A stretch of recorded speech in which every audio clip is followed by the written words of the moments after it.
Olá, aluno e aluna, tudo bem com você? A partir deste momento eu peço a sua atenção porque está começando mais uma videoaula de formação geral básica do seu componente curricular Sociologia. Eu sou o professor Ney Araújo, professor da Rede Pública de Ensino, e para todos os alunos surdos, este é o meu sinal. E você pode me questionar agora, professor, qual o objeto de conhecimento que será tratado nesta videoaula? Eu irei estar explicando a todos vocês a respeito da reestruturação produtiva. Você já ouviu falar nesse termo? Você conhece, você sabe o que é a reestrutura produtiva? Então vem comigo porque você vai aprender a respeito de tudo isso ao longo dessa videoaula. Vamos visualizar a primeira projeção. Nós temos duas imagens que são imagens de fábrica. Na imagem da esquerda você percebe, nós temos aí duas pessoas e nós temos vários carros, Então temos uma indústria automobilística. E do outro lado vocês podem observar uma visão, um espaço, uma foto um tanto quanto aérea, justamente também dentro de uma indústria, dentro de uma fábrica. E nós temos abaixo dessas imagens duas informações que eu vou fazer a leitura agora e você vai acompanhar com bastante atenção. Reestruturação produtiva refere-se às mudanças no modo de organizar o trabalho, de produzir e de distribuir valor motivadas por crises, pressões competitivas, inovações tecnológicas e transformações sociais. Então prestem bem atenção. Eu quero que vocês percebam, principalmente quando no conceito que foi lido é mencionado modo de organizar. Nós trabalhamos, mas o nosso trabalho ele acontece, ele ocorre de qualquer maneira, de qualquer jeito? Não, ele não ocorre. Em qualquer ambiente de trabalho, já existe todo um fluxo, já existe todo um procedimento até a realização desse trabalho.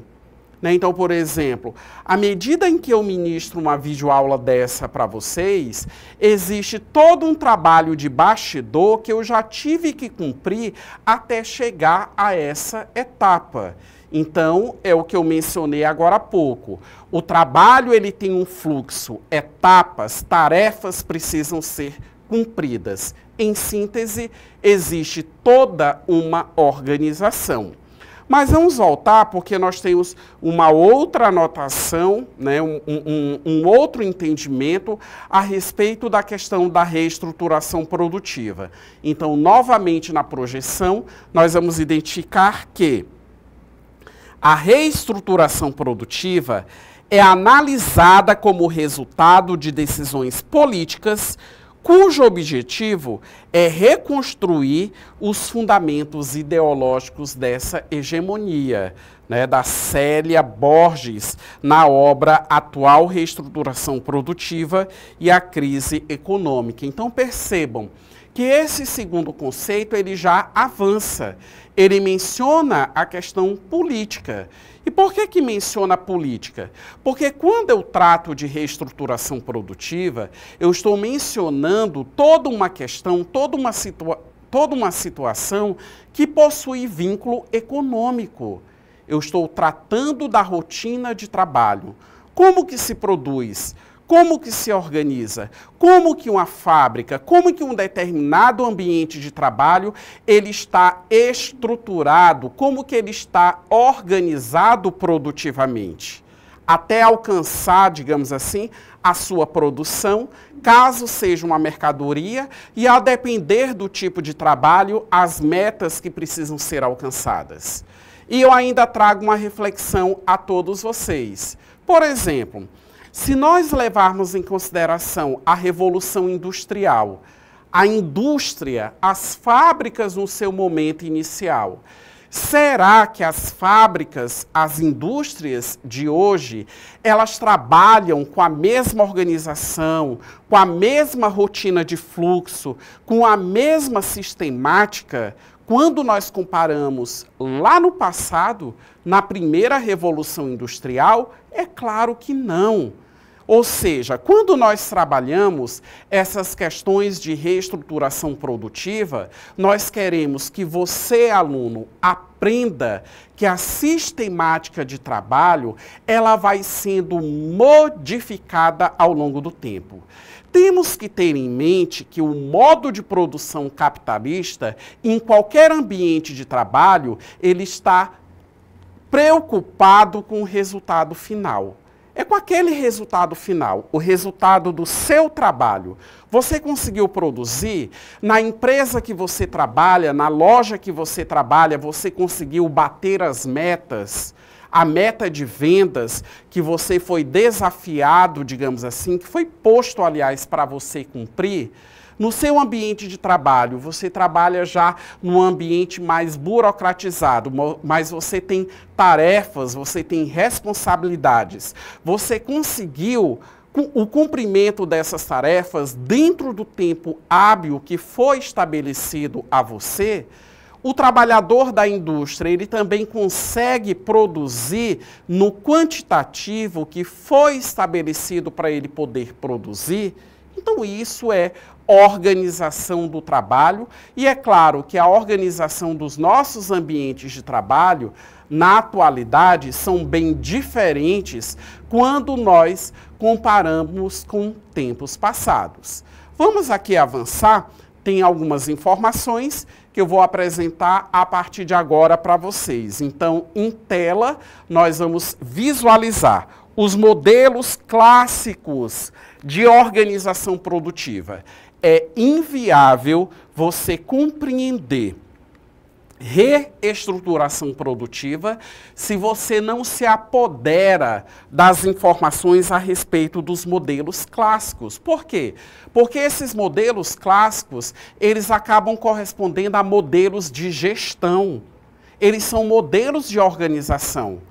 Eu sou líder numa empresa, eu tenho uma equipe à minha disposição, uma equipe para a qual eu delego as tarefas, as atividades e, obviamente, nós temos as metas a serem alcançadas.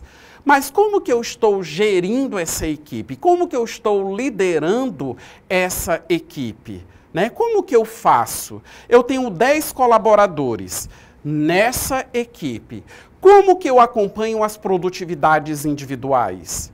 Se eu tenho um colaborador que ele apresenta baixa produtividade, como que eu tenho que lidar com esse colaborador? Que estratégias podem ser utilizadas, né? Então, quando nós falamos dos modelos de reestruturação produtiva, é disso que nós estamos tratando, de modelos de organização que levam, inclusive, em consideração o layout dos espaços, o layout, a maneira como que o ambiente de trabalho ele está organizado. Agora sim, eu vou apresentar cada um dos modelos para vocês. Vamos visualizar agora essas informações?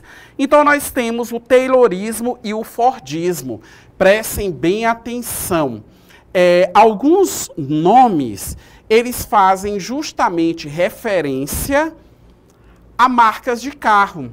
Então, quando eu falo de Fordismo, eu estou tratando justamente da marca Ford, que é uma marca conhecida, e bem abaixo aqui no terceiro marcador, vocês podem identificar Toyotismo, realmente na fábrica da Toyota. Por quê?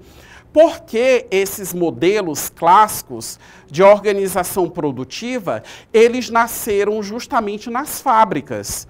Depois é que eles foram sendo reproduzidos por outros ambientes de trabalho, outros contextos de trabalho, que obviamente não é o contexto de trabalho fabril. O Taylorismo e o Fordismo. Racionalização extrema do trabalho, divisão de tarefas, produção em larga escala, padronização, uso intensivo de máquinas. E você tem o surgimento dessa visão, né, desse modelo, aliás, de organização produtiva, a partir da crise nos anos 1970, onde você teve choques externos, entre energia e matérias-primas, custos crescentes, incapacidade de adaptação da rigidez fordista. Ou seja, o taylorismo e o fordismo é algo muito mais segmentado, principalmente no que diz respeito à divisão de tarefas. Você tem trabalhadores especialistas.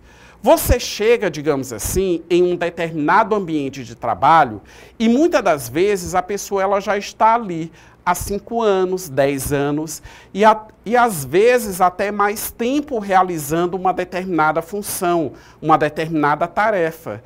Então essa pessoa ela já tem uma vasta experiência pelo próprio intervalo de tempo, pelo cargo que ela ocupa, né? Que é um cargo que ela está ocupando há muito tempo, então ela já tem ali toda uma rotina. Ela tem um domínio, ela é uma pessoa especialista naquilo que ela faz. Mas ela não tem uma visão global de todas as tarefas que são realizadas no ambiente de trabalho no qual ela se encontra. Ou seja, ela está especializada única e exclusivamente num tipo de tarefa, num tipo de atribuição.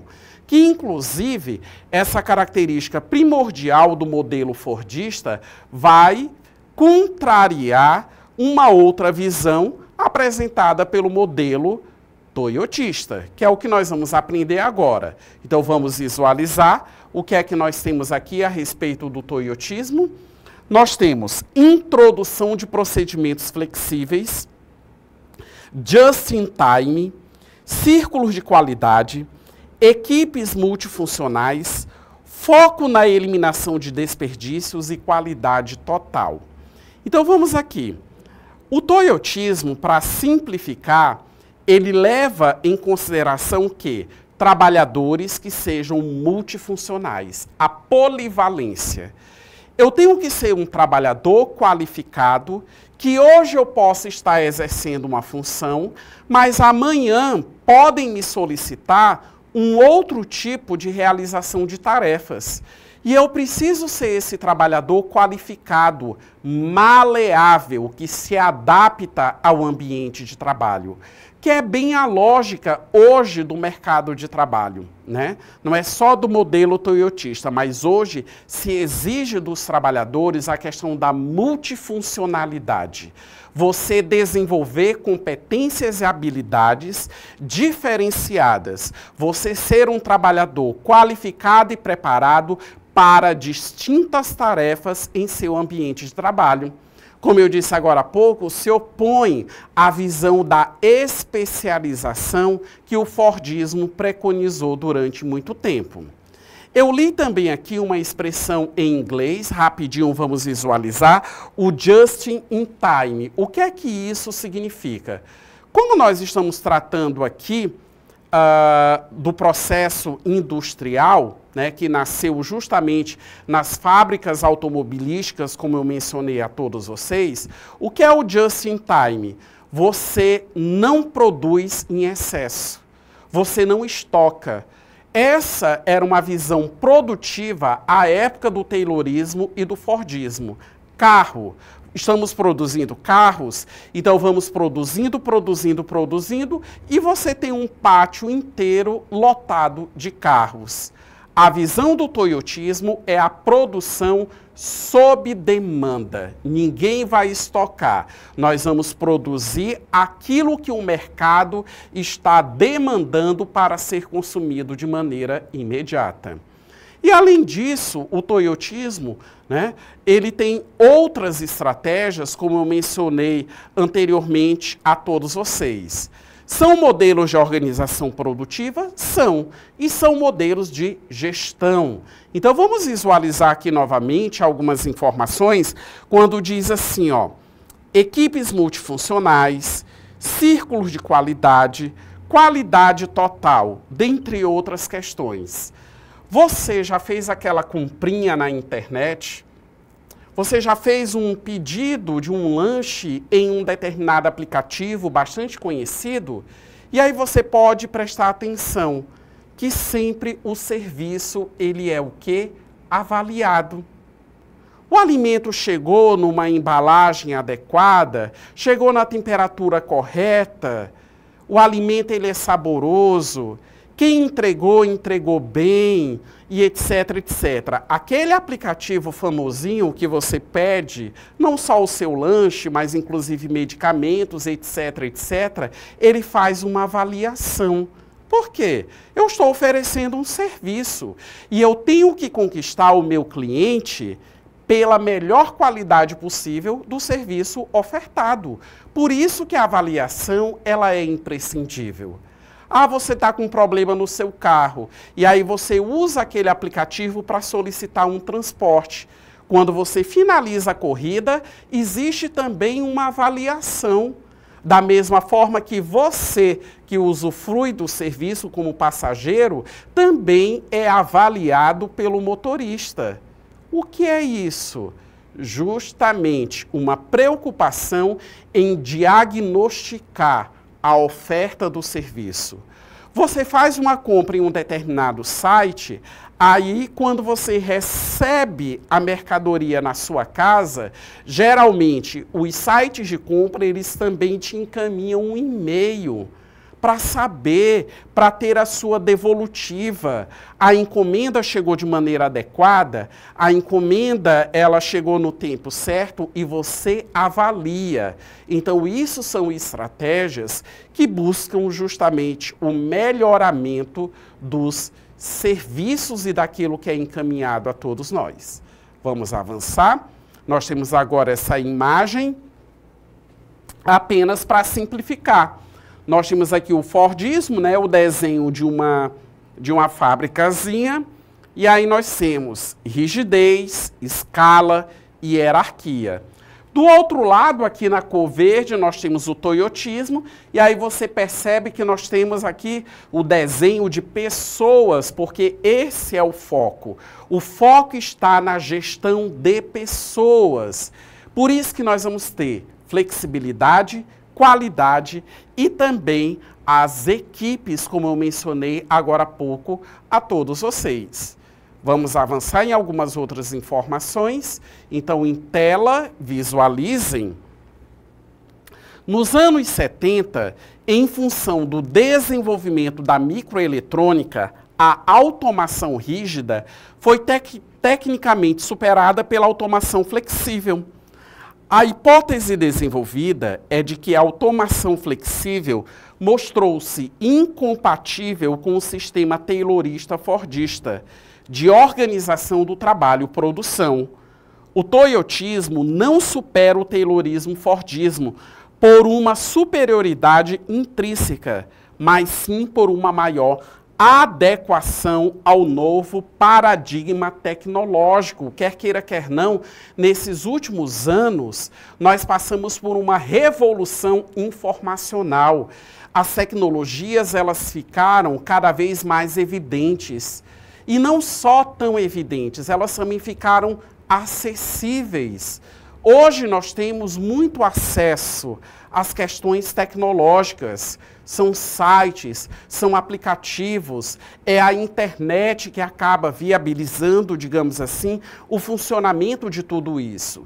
Então, hoje, esse trabalhador com o perfil da sistemática toyotista, ele também tem que ter essa versatilidade. Ele precisa dominar o uso das tecnologias, das ferramentas, para poder otimizar tempo, para poder simplificar procedimentos de trabalho, para poder entregar mais eficiência em seu ambiente de trabalho. Agora você pode ver, visualizar essa charge, né? E aí nós temos a transformação para os trabalhadores.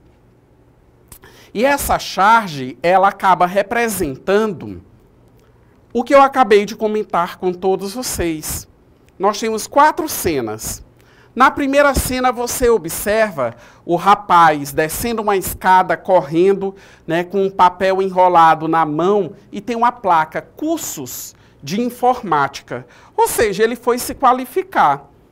Na segunda cena, ele dá a mão, né, para a parada do ônibus. Na terceira cena, esse ônibus segue caminho. E na terceira cena, né, quando ele chega para aquele que é o empregador, ele está olhando a certificação e aí o empregador diz assim, essa linguagem já ficou obsoleta. Isso quer dizer o quê? Desatualizada, ultrapassada. E o rapaz pondera assim, eu devia ter vindo de táxi, quer dizer, é a ironia.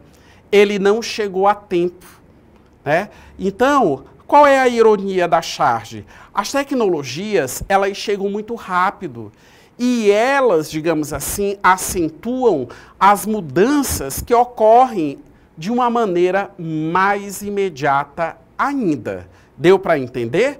Agora vamos aqui visualizar quais são as transformações. Primeiro, exigência de maior qualificação, habilidades técnicas, competências digitais, educação formal e contínua. 2. Precarização, contratos temporários, terceirização, jornadas flexíveis e instabilidade. 3.